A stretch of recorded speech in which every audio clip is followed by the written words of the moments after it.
जय जय श्री राधे श्याम। आज हम सभी यहाँ विलासगढ़ पर्वत के दर्शन करने हम आए हैं। आइए देखते हैं कि ये विलासगढ़ जहाँ जो संतों की सबसे पावन भूमि है, जो संतों ने जिसे भजन करके जिस भूमि को पावन किया है, ये वो स्थान है। कहते हैं कि ये वो संत हैं जो बचपन में ही अपने घर से आ गए थे भजन करने के लिए। धाम भी ऐसे संतों का इंतज़ार करते हैं, धाम भी ऐसे संतों को आशीर्वाद देते हैं जिनके माध्यम से धाम की भी महिमा बढ़ती है, जिनके माध्यम से धाम और पावन होता है। ऐसे संतों का, ऐसे गुणीजनों का धाम भी इंतज़ार करते हैं। वर्षों वर्षों के इंतज़ार के बाद में ऐसे संत आते हैं जिनका धाम भी इंतज़ार करते हैं, धाम भी इनको आशीर्वाद देते हैं और दुआएं देते हैं।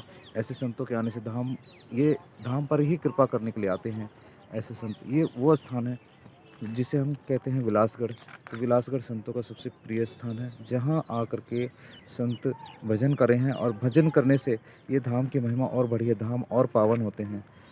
इनके चरण रज से धाम और पावन होते हैं और धाम में आने वाले लोग और पावन होते हैं। ये बिलासगढ़ है जहाँ छुपकर संत, यहाँ कोई गाड़ी मोटर नहीं आती हैं, लोग नहीं आते हैं, यहाँ छुपकर संत भजन करते हैं। और ये वो गोपनीय स्थान है जहाँ संत अपने भजन के लिए आते हैं और पूरे जीवन ये भजन करते हैं, जिनके भजन के कारण से धाम की महिमा बढ़ती है, धाम और पावन होता है और धाम और शक्तिशाली बनते हैं। और ऐसे दिव्य संतों का इंतज़ार धाम भी करते हैं, जो बचपन में ही वो अपने घर द्वार छोड़ कर के आ जाते हैं और आकर के यहाँ भजन करते हैं। ऐसे संतों के आगमन से धाम भी और पवित्र होते हैं और इनकी धाम की भी महिमा बनती है। तो आओ ऐसे पावन भूमि बिलासगढ़ की, इस पावन भूमि को हम सभी मिलकर प्रणाम करते हैं और हम दर्शन करते हैं विलासगढ़ के। आपने ये जो लता पताएँ देख रहे हैं, ये विलासगढ़ की लता पताएँ हैं। जो सामने जयपुर मंदिर है, जयपुर मंदिर की जो इस तरफ की जो पर्वत है, चार मुख है ब्रह्मा जी के, तो चार मुख में ये एक विलासगढ़ जो पर्वत है वो एक मुख है ब्रह्मा जी का, जो संतों के लिए अति पावन और अति प्रिय रहे हैं शुरू से ही, प्रारंभ काल से ही। यहाँ से सीधे श्री जी के दर्शन होते हैं।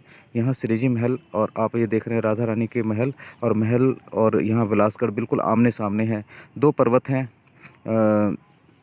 वो ब्रजभानगढ़ है, भानगढ़, और ये है विलासगढ़। विलासगढ़ और भानगढ़ बिल्कुल आमने सामने हैं और यहाँ से संत बस अपनी कुटिया में ही बैठे बैठे श्री जी को निहारते रहते हैं। और कहते हैं कि ऐसी महिमा है संतों की कि उनको यहीं कुटिया में ही भजन करते हुए ही उनको श्री जी के पोशाक के रंग पता चल जाते हैं कि आज कौन से रंग की वस्त्र धारण करें मेरी श्री जी। तो ये वो स्थान है विलासगढ़ जहाँ की महिमा, कितने भी महिमा गायन करो वो कम है। ये सारी लता पताएँ विलासगढ़ की हैं, जो संतों ने जिसे अपने भजन के द्वारा पावन किया है। और ऐसे संतों को धाम भी आशीर्वाद देते हैं, ऐसे संतों की धाम भी वो इच्छा करते हैं कि ऐसे संत आकर के हमारे पास रहें और हमारी महिमा को और बढ़ाएं। ये आज सबसे दिव्य बरसाना भूमि में भी जो उनसे भी बरसाना के बीच में जो सबसे दिव्य से भी अति दिव्य संतों की सबसे प्रिय भूमि है विलासगढ़, आज मैं दर्शन करा रहा हूँ आपको। तो ये जो आप देख रहे हैं ये संतों की भूमि है और यहाँ संत आकर के भजन करते हैं। ये कुटिया आप देख रहे हैं जहाँ संत आकर के भजन करते हैं। ये छुपे हुए संत हैं, आप इनको कभी देखेंगे नहीं बाहर। ये अपने नित्य कुटिया में ही रहते हैं और दिन रात भजन करते हैं, जिनके भजन से धाम की महिमा बनती है। दसों दिशाओं के अमंगल ख़त्म होते हैं, चारों ओर सुख शांति और खुशियाँ आती हैं।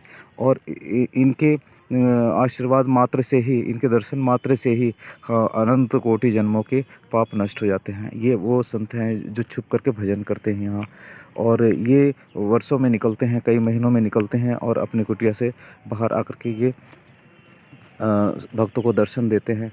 और वैसे यहाँ आवागमन का निषेध है, यहाँ लोग आते नहीं हैं। यहाँ संतों को की शांति को भंग करने के लिए यहाँ आदेश नहीं है, इसके लिए यहाँ का लोगों का ज़्यादा आवागमन नहीं होता है। जो भी आते हैं, कभी सौभाग्य ऐसी बनती है तो संतों के दर्शन हो जाते हैं और इनके दर्शन मात्र से ही हमारे अनंत कोटि जन्मों के पाप नाश हो जाते हैं। तो आइए राधा रानी के दर्शन करिए। जब विलासगढ़ की भूमि से हम राधा रानी के जो दर्शन करेंगे तो देखो किस तरह से दर्शन होते हैं। पूरे बरसाना धाम के दर्शन होते हैं और विलासगढ़ से यहाँ राधा रानी के दर्शन होते हैं और जयपुर मंदिर के दर्शन होते हैं। ये है सबसे दिव्य अति दिव्य पावन भूमि विलासगढ़, जहाँ प्रिया प्रीतम नित्य प्रति वन विहार करते। ये वो स्थान है जहाँ प्रिया प्रीतम नित्य प्रति वन विहार करते, दोनों आपस में गलबैयाँ दे करके। मैं अभी रासमंडल के भी दर्शन करवाऊँगा, जहाँ ठाकुर जी और श्री जी नित्य प्रति वहाँ विराजमान होकर के और बंसी वादन करते और श्री जी नृत्य करती। वो दिव्य स्थान रासमंडल अभी भी है, जहाँ वो एकांत में विराजमान होकर के अपने वो आनंद में और अपने संगीत में और बंसी में वो धुन बजाते थे। ये वो स्थान दर्शन करवाऊंगा मैं। जय जय श्री राधे।